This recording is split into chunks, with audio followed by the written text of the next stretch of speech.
Good to have you on the program again today, the economy today, of course, on KAFTAN television. And of course, what we've come to do is to ensure that we'll get something that will help us, that the economy of the individual and the society will be made better, as well as, of course, the nation. Looking at some of the facts that we've got and some of the points we've looked at, there is a fact that is a portion of it that we're there to talk about today. And it is Okay, Squanbog, by the way, is my name, and it is that we are looking at the fact that there are certain things about the storage facilities, and we want to find out the financial implication of not having them where they ought to be all over the nation.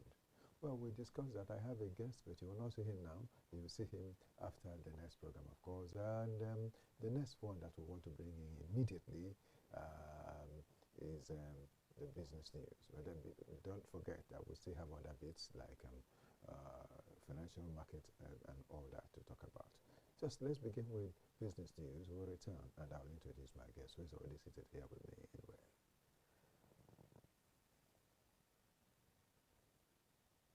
And as geopolitical uncertainty rattles the Middle East, the ripple effects are being felt in energy markets, prompting OPEC to adjust oil production in response to disrupted shipments through the Strait of Hormuz. OPEC has agreed in principle to raise oil production by 206,000 barrels per day after recent United States and Israel military strikes on Iran disrupted shipments through the Strait of Hormuz. Saudi Arabia and the United Arab Emirates, already increasing exports in anticipation of conflicts, are expected to shoulder most of the new outputs though analysts warn that OPEC Plus has limited spare capacity outside these two nations. Ship owners have halted traffic through the Gulf of Hormuz following Iranian warnings that navigation in the area is closed. Oil prices surged to $73 per barrel on Friday, with experts predicting a potential rise to $100 if disruptions persist. The modest OPEC Plus boost aims to stabilize global markets, but analysts caution that until navigation resumes, supply shortages could continue to strain the energy sector. And now, from the hefty interest payments on Nigeria's dollar bond, we now turn our attention closer to home, where regulators are tightening the reins on capital markets player. The Securities and Exchange Commission of Nigeria has revoked the operating license of KAFTAN Agro Trading Limited, effectively barring the firm from participating in any regulated capital market activities. In a public notice, the SEC directed investors, exchanges, and market operators to immediately cease all dealings with the company, citing its statutory authority under Section 61, Sub 6 of the Investors and Securities Act 2025 and Rule 34, Subsection 1 of the SEC Rules and Regulations 2013 as amended. Although the regulator did not specify the exact infractions, the action underscores SEC's intensified oversight of the capital markets to ensure transparency, investor protection, and orderly market functioning. Market participants engaged with KAFTAN Agro Trading are now expected to suspend or unwind existing transactions, while exchanges and custodians must verify that no further trades or asset movements are processed on the firm's behalf. The revocation comes amid a broader push by the SEC to strengthen discipline in the Nigerian capital markets, following similar enforcement measures against other companies, including Zichi's Agro Allied PLC, highlighting the regulator's proactive approach to compliance and risk management. The Nigeria Exchange is also cracking down, flagging companies that fail to meet minimum free float rules and ensuring market liquidity stays on track. The Nigerian Exchange, NGX, flagged 8 listed companies for failing to meet minimum free float requirements, reinforcing oversight of market liquidity standards. Free floats, the proportion of shares available for public trading, is essential for efficient price discovery and market participation. NGX Regulation Limited issued deficiency notices requiring affected companies to submit remedial action plans with timelines for compliance. Companies include Champion Breweries PLC, UPDC PLC, Prestige Assurance PLC, Suno Assurances PLC, Aluminium Extrusion Industries PLC, Golden Guinea Breweries PLC, Infinity Trust Mortgage Bank PLC, and Multi Tracks Integrated Foods PLC. Companies' deadlines range from 2026 to 2027, with quarterly reporting required. NGX warned that persistent non-compliance could lead to sanctions, including trading restrictions or suspension. This move underscores the exchange's commitment to deepening liquidity, protecting investor confidence, and maintaining orderly trading, while highlighting the importance of regulatory standards for both domestic and foreign investors participating in Nigeria's equity markets. Nigeria spent 140.29 billion naira on interest for its domestic US dollar bond between January and September 2025, according to the Debt Management Office (DMO). The payments, 67.99 billion naira in March and 72.31 billion naira in September, formed part of the 6.06 trillion naira total interest on domestic debts during the period, with overall domestic debt service reaching 6.32 trillion naira. The FGN US dollar bond, first issued in September 2024 under the $2 billion domestic FGN US dollar bond program, raised 917.41 million US dollars and was oversubscribed by 180%. The debut issuance, converted to naira at official exchange rates, saw the local currency value of the outstanding principal decline from 1.41 trillion naira in December 2024 to 1.35 trillion naira by September 2025, largely due to the naira's appreciation. I beg your pardon. Now, despite the decline in reported naira value, the interest obligations remain tied to the dollar, highlighting exchange rate risk for local investors. The bond program aims to deepen Nigeria's capital markets, provide an alternative to Eurobonds, and diversify government funding sources. Finance Minister Wale Edun emphasized that this oversubscription reflects investor confidence and marks a milestone in promoting financial inclusion and economic growth, noting the bond's recognition as the West Africa Deal of the Year. Meanwhile, total domestic debt rose from 70.41 trillion naira to 77.81 trillion naira within 9 months, with FGN bonds comprising the bulk of the stock at 61.99 trillion naira as of September 2025. Treasury bills also saw a modest increase from 12.35 trillion naira to 12.68 trillion naira.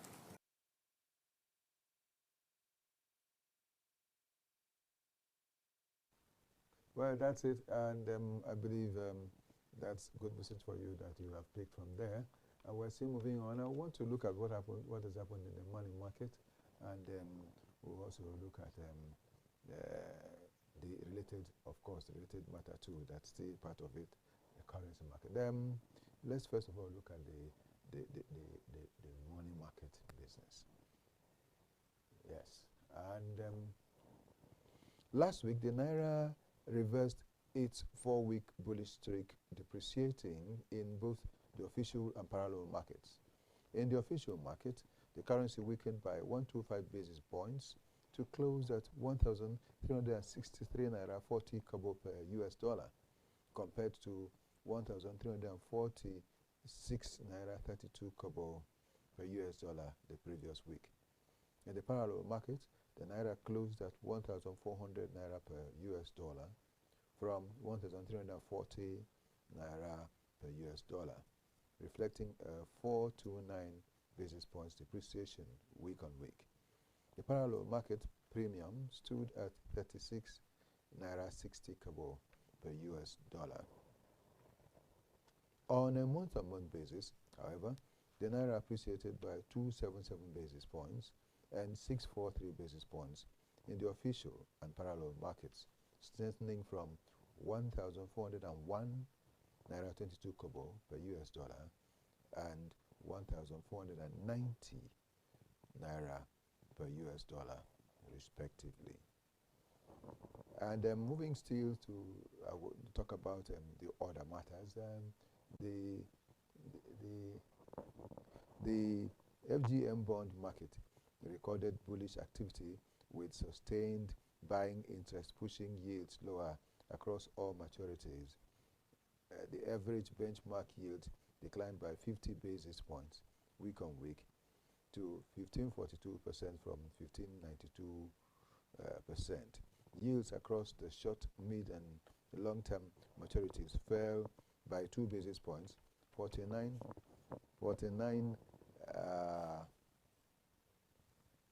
basis points and 65 basis points respectively. On a month-on-month basis, the average benchmark yield declined by 130 basis points from 16.73% to 15.42%. Yields on short, mid, and long-term maturities decreased by 109 basis points, 149 basis points, and 101 basis points, respectively. Despite the CBN's OMO auction held on Wednesday, system liquidity opened Friday at 3.67 trillion, up from 1.87 trillion naira the previous week, driving a bullish close in interbank rates. The open repo rate, OPR, declined to 22%, 22.00% from 22.50% the previous week, while the overnight rate fell by 54 basis points to 22.71% week on week. On a month-on-month basis, the open repo rate and overnight rate, that's O/9/N, declined by 50 basis points and 62 basis points from 22.50% and 22.79% respectively, with system liquidity improving rates or expected to moderate further in the near term. And now, looking at the fixed income market, the CBN conducted an OMO auction last Wednesday, offering 600,000 billion naira across three maturities of 6,104 and 167 days. Investor appetite remained strong, with total subscriptions reaching 1.93 trillion naira, largely concentrated on the longer tenor. At the close of the auction, the 6-day and 104-day bills recorded modest sales of 5 billion naira and 10 billion naira at stop rates of 21.94% and 18.45% respectively. The 167-day bill attracted significant demand, with 1.10, that is 1.10 trillion naira allotted at a stop rate of 18.77%. The secondary market closed mixed on Friday, with yields in the NTB and OMO segments moving in opposite directions.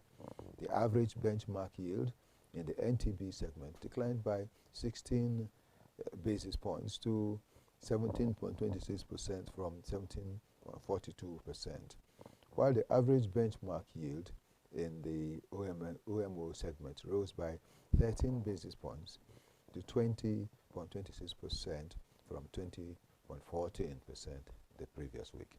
Month on month, both segments traded on a bullish note. The NTB segment's average benchmark yield declined by 119 basis points from 18.45%, while the OMO segment's average benchmark yield fell by 189 basis points from 22.15%. Well, that's it.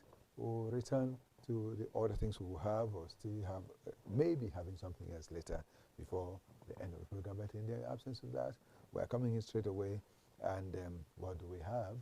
We want to do a little discussion, and that has to do with something that concerns storage facilities. That is what we have as our topic for today, storage facilities.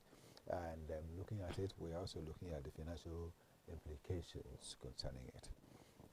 In the first place, there has been a drought in storage facilities in the country. And these definitely a drought in the sense that not just only talking about the silos or silos, depending on what you call it, those ones are still effectively working where they are. Though there is very strong need to have more of them all over the country, because of the fact that the grains are still coming, and many more of it will still come, because we'll soon get into the season of going to have a corn or maize, as you call them, and then we'll still need to store. So a lot more is required as we go on, looking at the seasons in the farming calendar. But then we have also noticed that the fact that, as always, we've really stressed it here, we've noticed the fact that there has been a very serious problem with perishable goods that wouldn't be stored anywhere.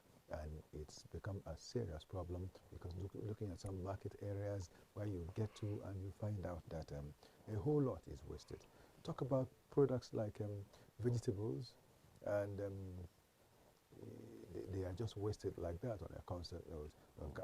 Gone to areas like where some specific areas referred to as like the orange market, and where you find orange and other fruits there. A lot of them get to waste because of the fact that if they are not all effectively bought by the people that are supposed to buy that day or the next, then definitely the ones that have been spoiled or the ones that get rotten are allowed there in the market or kept by the side for the people who pack the debris to come and move them, and that becomes an effective waste. But if there had been where these things will be stored effectively, then they will stay. We can't talk about watermelon. That one is so painful that you see the way it gets wasted on a yearly basis. And what can we do? What has been done? What should be done about all these? These are the things we want to think about in our discussion today. They definitely have financial implication, particularly in Nigeria's agricultural sector, because now we're talking about the fact that people are not feeling much of that change that is happening. Like the currency is getting better, though there was a little kind of reduction in the growth in the just past week, as we have read. But even that notwithstanding, we find out that the things that will help effectively these things to grow are not working. And so it will be difficult, as my guest has always said, for the populace to get to feel it the way the indices are talking about the stock exchange and all that, and financial improvements in the value or quality of the naira. Well, there are certain factors that will really be referred to or talked about as far as this matter is concerned. We have increased post-harvest losses. It happens on a constant note. Post-harvest losses keep getting to be increased. Instead of being reduced, the quantity that has been lost in 1 year gets to be worse than what was lost the previous year. And that shows that even the coming year will still be worse than what we have seen in the current year.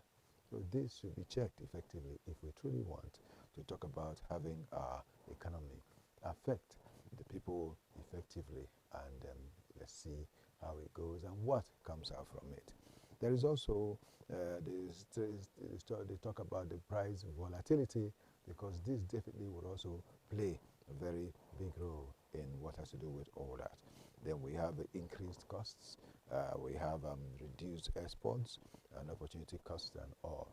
And then the impact on the financial note, as I mentioned, we will have the agricultural GDP will keep losing rather than increasing. And we need everything that will grow, not fall.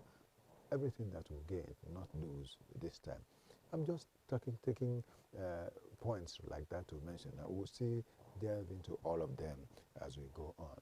And of course, the post-harvest losses will still continue to happen, and storage investments, the need will grow if nothing happens. And these are the things that are important that we need to talk about. We could explore some solutions towards the end of the program, and mitigation strategies, of course, for improving storage infrastructure and addressing financial implications. Well, I have a guest, as I mentioned, that I do have one today, and he happens to be someone that is seated here not because of any other thing, but because he is involved. He is an agripreneur. He is a lot more than that, and he knows how it affects the people within the the lowest level and rung of the society, because he tries to relate and with them to find out their feelings. And so most of the time I bring him here so that we get to see how they feel, what they feel, and what they think should be done. And I am talking about Sam Praise Itomo. He is, as I always want to say, apart from being an entrepreneur, apart from being a horticulturist, apart from all those things together, an agripreneur, still refer to him, apart from being also a spiritual father, because that's what he is too. I also refer to him as a human interest advocate. Good to have you again on the program, sir. It's my pleasure. Good morning, wonderful audience. Sam Praise, looking at the matters at hand, what do you say about it? Let's just take an overview before we now start getting into the specifics. All right, it's a wonderful topic, talking about storage facilities. It has to do with the financial implications. You know, you can't have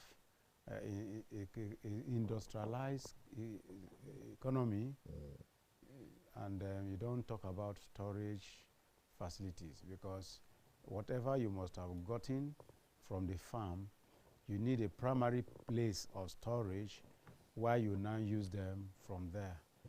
That is, for instance, if I open a factory where I'm producing orange juice, pineapple juice, mango juice, which, like you said, is a big boost to our agricultural GDP. Yes. A situation where you always measure on oil, one straight-jacketed economic policy. Do you know that you now devalue your naira? That's why you can carry 20,000 to the market and it will afford you nothing. Because what balances the ecosystem is your storage facilities, industrialized economy, and then finished product. Now, assuming I don't even have industries and I have good storage facilities, you are promoting exports. You are exporting these agricultural products. What does it do in exchange? It boosts your economy. And before you can produce, of course, like somebody said, if someone promised you a shirt, look at the one he's wearing. So for me to export pineapple, I must have had enough here. For me to export cassava or yams, I must have had enough saturating our market system here. So this particular topic you've raised is a sine qua non to how the, let me say, economy of a nation looks like, how people can afford their daily bread. Because if I harvest enough product from the farm, and I don't have a primary place of securing them, protecting them, assuming there is no patronage for this week, people are still coming next week, and on and on and on. Again, do you know the advantage? The advantage is a situation where this thing is no longer being produced. What I've reserved, owing to that benefit of the storage facilities, is still available for the market, you know, and what have you. And we'll keep still making use of it, keep eating, keep enjoying the facility, the things that have to do with those products, because of the fact that there are facilities storing them. Store them. Increased storage facilities lead to spoilage. That is inadequate, rather, sorry. Yes, inadequate. Facilities lead to spoilage, and reducing the quantity and quality of stored crops. Of course. Because definitely, as I mentioned, talk about the oranges, and you keep the oranges, and after a while, because they are not stored effectively, they will get spoiled, and just 2 days. Yes, and they will be gone. And the marketer, the farmer is at a loss. And in case of people that will go to buy and bring into the market, they will be at a loss. Also. Yes, yes. It results in revenue losses for both the farmers and the traders. Now, there is this price volatility that follows it, is it not? Because definitely, when I know that my product will soon start getting bad, yes, I want to auction it. Exactly. So it's not what it was in the morning when I came to the market with it, that it would be at night, you know, before, so that I would say, let me just take my money anyhow and go home. And at the end of the day, some of these marketers will no longer even raise their capital they use in investing in these crops. So you see the big disadvantages. And then also this thing, do you know the side effect also? For instance, someone have told me some years back, say if you buy beans, say parboil it before you finally boil it, say because they use snipers, kerosene, to preserve them. Or which in our academic system, we have those in the faculty of food tech.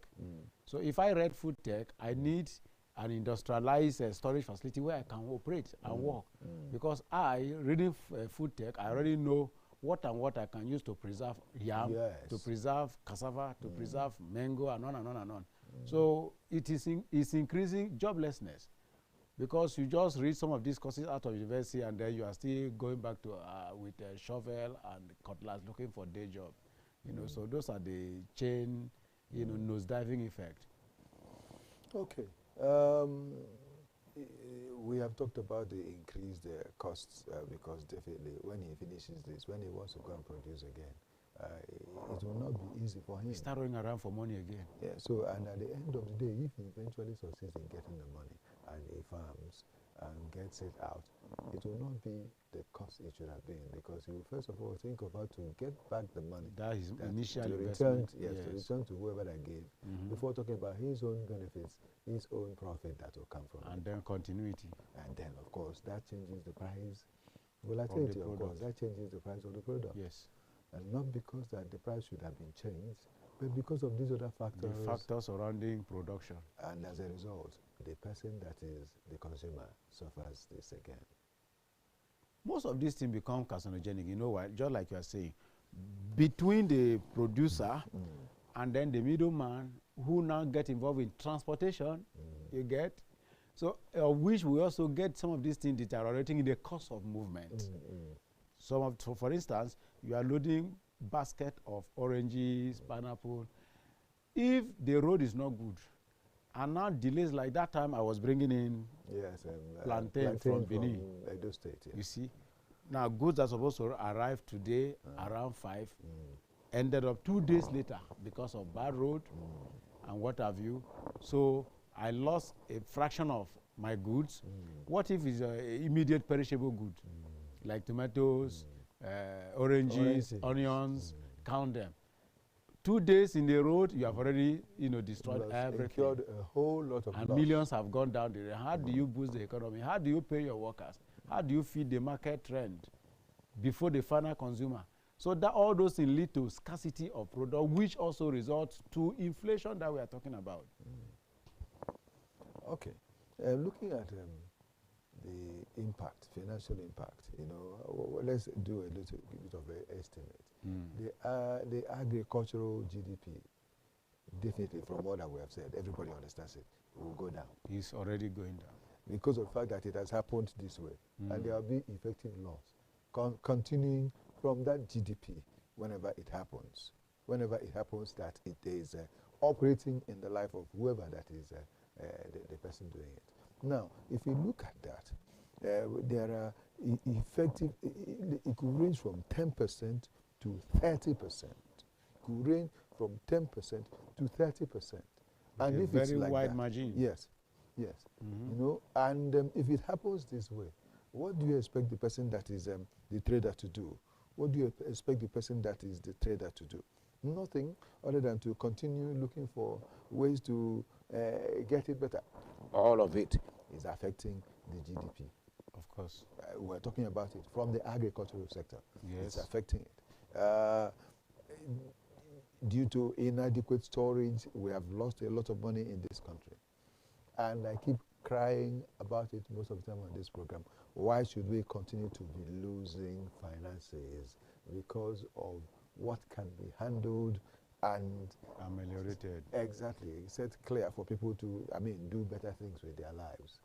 People who go to the farm in spite of the insecurity we see in the land today, after all the effort to do all that, and eventually they succeed. I don't know how they even succeed to bring out these products. And after bringing out these products, to move the products, because you need to get them fast to the market. If not, there will be so much destruction, so much loss, so much waste. And in the process, all this will happen. What do you expect?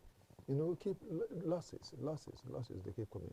But if there were to be storage facilities close to them, it takes care of this, helps them, they will keep them there, maybe take pictures of them and send to the trader, so will now come and pick.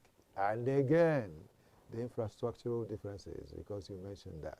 If the roads were to be good enough, they will collect and go. But even if they have been stored effectively, even if it stays for 2-3 days on the way, no harm, because it's been taken care of. Yes. But the fact that you don't have the storage facilities and you don't have the infrastructural for conveyance, for conveyance, it's a problem, because there are vehicles that are storage machines already themselves. So you put these products in those very vehicles. important. You know why? Because from the point of production to that point of storage facility, there are refrigerated vehicles, vans, that can convey some of these things for health factors. Yes, and to keep them in the same ultimate condition.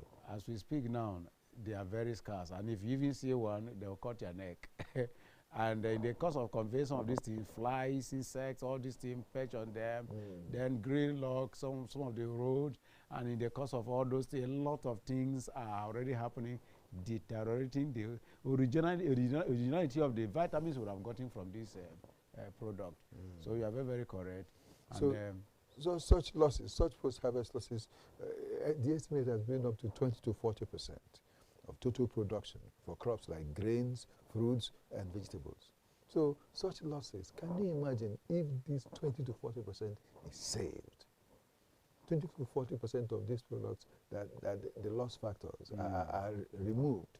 You see how much this thing will contribute to our GDP.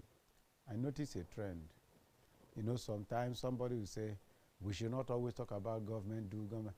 But do you know that I notice a trend? Anytime government goes into a particular venture, you see that private individuals they quickly go there because they saw the viability from what the government has started doing. For instance, when we have NNPC controlling fuel and what have you, now we have other independent marketers of the oil.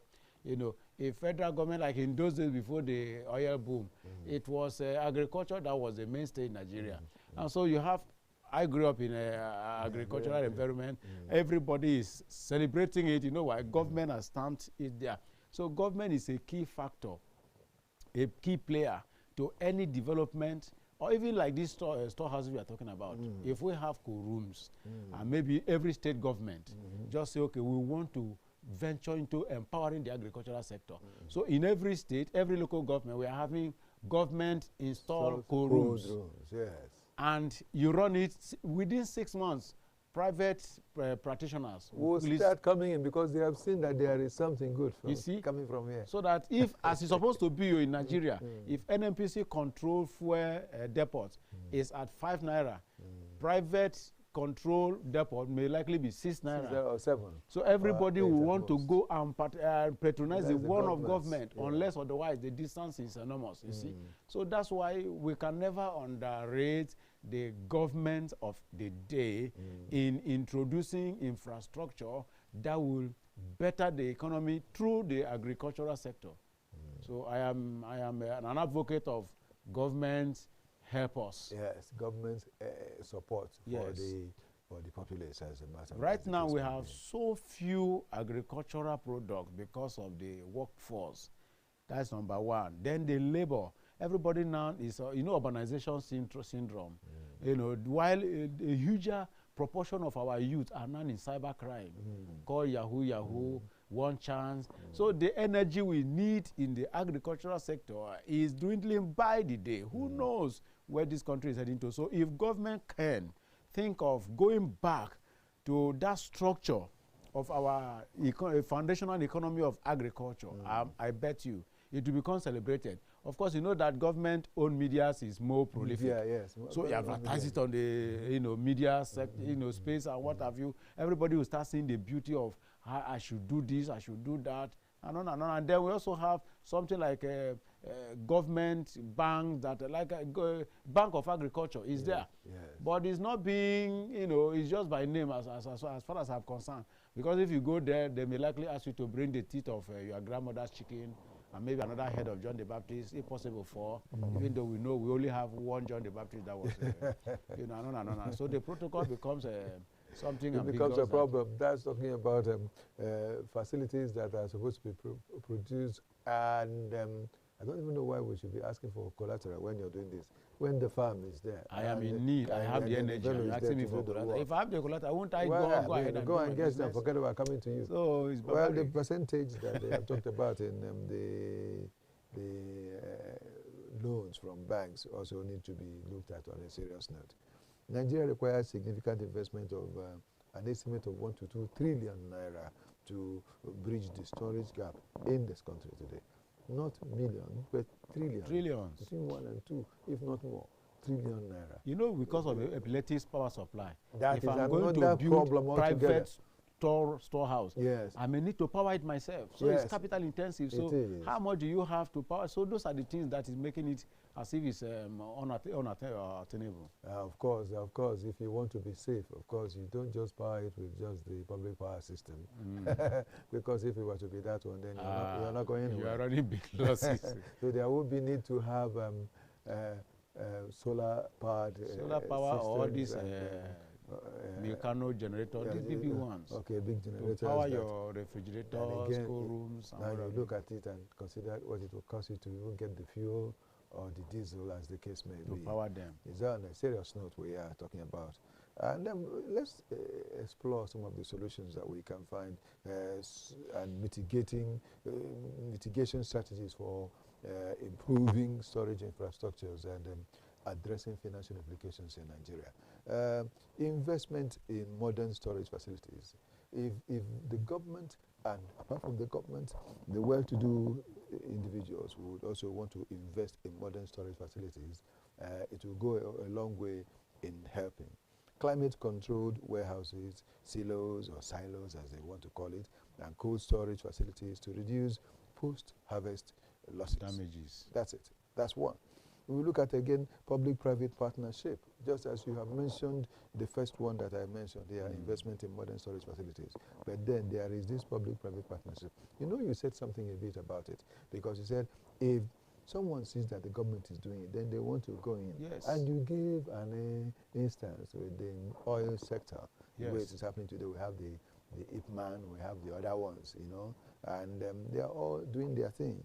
Now, the public-private partnership, you know, when the government collaborates with the private sector players to leverage funding, definitely, because they are the ones that have the money, whether anybody likes it or not, to leverage funding, expertise and technology are put together to do an effective storage infrastructural development. Because definitely, I remember what it used to be in the good old days, if you like. You know, and there is something again that also occurred to me. In the northern region of Nigeria, I have seen, you know, what we will refer to as huts. They are huts, really, as we see them or saw them, because we don't seem to have such things in the southern part of Nigeria anymore. Modern buildings have taken over everywhere. But then in the north, they still have such things like huts that they build around with soil, you know. Yes, with mud. With mud, and they build it around, and inside of it is very cold. They build, I see it. They double touch it. Yes, and they cover, even the ones that are not touched, they cover it up to the neck and cover it well. It will be like a huge bottle. Yes. And they have a door to enter, and then they cover the top, and then they let it be. That's why they store most of these. In fact, I saw this in Zamfara some years back, and I said, "Oh, this is beautiful." And I was asking. They said that's what they use as their storage facilities, you know. And you store all these things, and they are all cold there. They are kept well. The other one you talk about, yes, is also there somehow, where they use thatch on top of the building to cover it double. Do you know that even when it's raining, rain doesn't go down you can't get in there because it's perfectly covered and protected. What we call primitive knowledge. Yes. No. You know, when people talk about AI, I keep telling them that AI has been there before. Before the AI. The first AI is African intelligence. Yes. We have had it. Our people have used their local intelligence, these Africans, to do many things. In keeping everything safe. no matter what kind of product, they know how to Before the hospital, awareness, our parents have been giving birth. Yes, in fact, me, they gave birth to me in the house. Okay. So I'm not a child of needle, hospital, and vitamin C. And they took care of you. And look at you, you've grown to be this.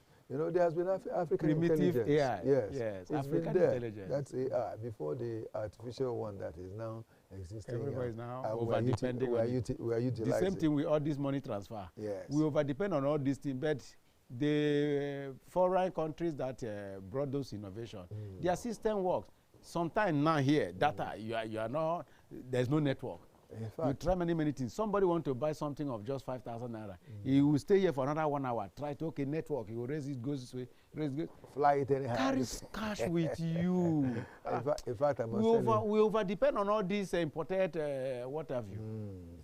And all these definitely having implications. Abroad, all those things work just in an instant, and you can depend. You can trust people. Somebody can give you what we call a fake alert. And then 3 hours later, you go to the bank, they treat you like a criminal. You can't reach the person again. It's been happening. We over-depend on all these things. It happened to someone I know, and it pained me so much because she sells chicken, and an elderly fellow for that matter, an elderly fellow from up north here, and it happened here in the city. I came in, and he said, okay, I came from Mama from the other side because he doesn't have, so I came to your own place. I was advised to come to you, which was a lie. And then because he just saw that they are selling chicken there, he went in. And he took chicken worth 150,000. That is it. And did that fake alert. Yes. Because the woman that said, he will show you, say it has because gone. the woman said, because she heard that the fellow came from Mama's place from the other side. Somebody so she believed that, okay, no problem. All is well. The man took this 150,000 naira worth of chicken and left up to today. That thing didn't enter. Call that number, the man will cut off. That is the one you know. A plethora of it. It's also crippling local businesses, grassroots businesses. We over-depend on all this rubbish. Before all those things came, we already know how we do our transaction. Technology only comes to improve our suffering, improve our, stress. But today, we now, as if without it, nothing else can be done. You are buying something. Okay, carry transfer to market now. You are buying something of 15 naira, you are transferring. Well, that could have been what will be our next point of discussion, but it's been handled. That's talking about adopting digital technologies. Our own seem not to be, I don't know whether I use the word ripe or what, that we've not been able to, and it ought to be effectively put in order for us to make use of, for us to utilize in this country. The environment is not yet ripe. That's the point. That brings us to think. Corruption is still eating in. Then network issue, which is technology. So these are the two deterrents to all these. Then again, we have the promotion of aggregation centers. If we are to be promoting such centers, we would have had, to establish aggregation centers for smallholder farmers to pool produce, access storage, and negotiate better prices. Each area will have their own aggregation centers where they will stay, do the things. It will make things better. To boost the market. Yes, like from this center, this is the kind of storage they need. It is produced for them. Yes. Because it's not the kind of storage that's needed here that would also be needed on the other side. Depending on what is being produced there majorly. So you give each one. Like some part of Jos, you are producing Irish potato. And of course, Irish potato is scarce. Yes. And you are able to invest in the production and then have a storage facility commensurate to preserving such in that same local environment. So that these refrigerated vehicles can go there, carry them in bags to their destinations. Just as they also have potatoes, they have tomatoes. Tomatoes as well. Yes, remember tomato Jos. That's if you want to look for the best tomato in the country, they will tell you, look for tomato Jos, It's all part of life. And I'm just talking about this tomato, and I remembered something that someone had another one say tomato, and they said it's not correct. That is tomatoes. Tomatoes. Please, let's correct. Let me say this now and correct it. It's not part of the program, but I just remembered it. Tomatoes are still very correct. You can still say tomatoes. Tomatoes are the ones that are American English. Islam. But British, the received pronunciation is tomato. So don't deceive anybody. Say the one you know and leave the one you don't know. It's true, You go because ahead. some people don't know that the Yes. British way of pronouncing Is the same different, English is yes, different from the what the American. others are saying. You know. And it pained me because it was in a school that a child came and told me this. I said, no, no, no, no. Tell your teacher that I said that if you say tomatoes, it's still correct. If she wants to speak American English, You should let her tell say us. tomatoes. Yes. But if it's the one that we have, our RP, And they the begin one to we treat you receive as here, inexposed. Say you are not exactly, exposed. that It's you are not, not it's the not one tomato, it's saying it. tomatoes. It's wrong, You don't please. know that is American accent. Give me the British accent, because Yes, English that is the is one from we the have British grown people. with, yes. Yes. Anyway, that's by the way. We'll say continue on our program because there are certain things we see that happen and Benefits. we may not find time to talk about. Improved logistics and infrastructure, upgrade roads, as he has mentioned, transportation network, and market infrastructure to reduce storage pressures. Yes. You know, the last time we had Abdulaziz Idris here, we talked Yes. about having this infrastructure in markets. Right, you know, domicile right there. Yeah, so that by the end I have of just the day, closed market. yes, I've not finished my product. look at Just the keep remaining it ones. there. Send. And tomorrow so is that still fresh tomorrow and hygienic. I'll come and continue. You know, and it's quite a pity that I couldn't get him to be part of this today, because we have asked how far they have gone with it. Because there's need to have all these things so that you now encourage the people that are selling these things to continue in business. And of course, health-wise, it will also be good. And above all, financially speaking, the purses or pockets or bank accounts of people that own those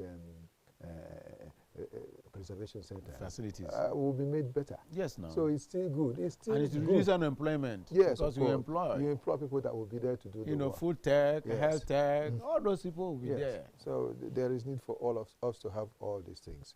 And of course, capacity building, train farmers, traders, and storage operators. You have mentioned that. Yes. And best practices for storage handling and pest management too. We need to talk about these things and have them.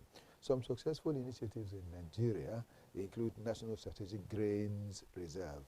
And of course, we know that the aim is to enhance food security through strategic grain storage. As we said, I said at the beginning, this is correct. Or if you say in the beginning, it is correct to have this. Yes, we have it. But we need more of this in our country because there are so many areas we need to cover when you're talking about all these. There is also the agricultural storage and marketing project, which focuses on improving storage infrastructure and market access for smallholder farmers. Yes, it is true that we have them, but these require specific technologies to handle them. These require specific technologies. So if there is no training for us to get to have people that to handle these, just as we have these two institutions I have mentioned, they need to train people, bring them to the grassroots for people to see and to understand what they are doing and to handle it.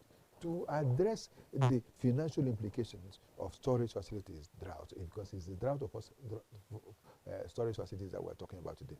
Nigeria can explore innovative solutions like solar-powered cold stores, storage system, inert atmosphere silos, and community-level warehouses. These technologies can significantly reduce post-harvest losses, estimated to be around 3.5 trillion to 5 trillion annually. Look at the kind of money we're talking about. If we need to waste this kind of money, if we need to save this kind of money, if we'll be able to save this kind of money every year. They would have reduced this overtaxation on the grassroots. Exactly, all these things that are happening. You do this, they overtax you. And so, you know, the government are even boasting that they are really generating so much revenue. You know, at the detriment of the grassroots. On non-APC parties. Oh, well, we'll just continue. I want to just say something. You know, solar-powered cold storages, I've not seen, but they are there. Definitely, they can help us, you know. So these are some potentials we can create because we have solar power. Yes, it's growing in our country because Nigeria, just like Africa as a whole, we have this natural endowment from God that He has so blessed us with this, with a very wonderful ecosystem. Yes, and we can use even to our own benefit for. After all, my brother. Some parts, after all, yes. the government house, that is the Aso Rock Villa. The villa now has its own solar power Installed. system. Yes, they have installed it. Billions of naira that it costs to get that. Or Is it's it not billions trillions. or trillions? You Trillions. know everything about government. And it's working for them. So it could work for even other areas if government would arrange with some people to get such things. Some put in civilized order. areas, they use wind power to generate energy. Yes, of course. Like Nigeria, the north is, even here in Nigeria, it has the happened. north is windy. It's just that I don't know what's happening again. I saw that too. I've seen that moving away from Abuja, the FCT, and going further up north. I've seen it before. I've seen where it had like worked. that, yes. Yes, I've seen where it had worked. The government had even an office there that was working it to ensure that it. But that was about 10 years ago. I saw this. What's happening today? Are they growing or dilapidating? These are the things we need to find out and not to continue, because if they are growing, there should have been more information about it everywhere. But we've not been seeing or hearing anything about them. That's why. Then inert atmosphere silos, these silos that use controlled environments to preserve grain quality, reducing pest infestation and spoilage. We have mentioned some of it that I saw in the north in Zamfara State. Such things, but try to make them bigger now and better. It will also help. As we also have community level warehouses, as we've also discussed. Yeah. These are some of the factors that we need to see and to make sure that it happens. The Nigerian government has launched initiatives like the Nigeria Post-Harvest Systems Transformation Program to invest storage infrastructure and reduce losses.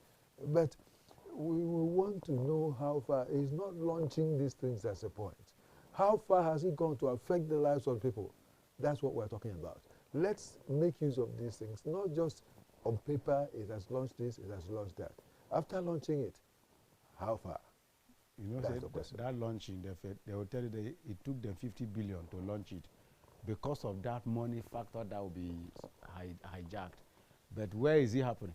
That day where one of the presidential aide was here, didn't ask him. I understand. He spoke volume and said, "Sir, please excuse us. Can we work I am into agriculture." Yes. And see how tell me exactly where it has worked. Nothing has happened yet. Well, that's how if you call him, he doesn't pick. That is how we will pack up our stay with you on the program today. Thank you so much, and praise.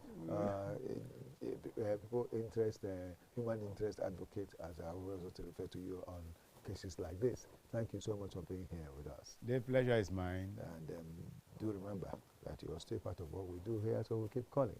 No problem. Always hear us and listen to us. And thank you, dear viewer, for also watching and being part of what has happened.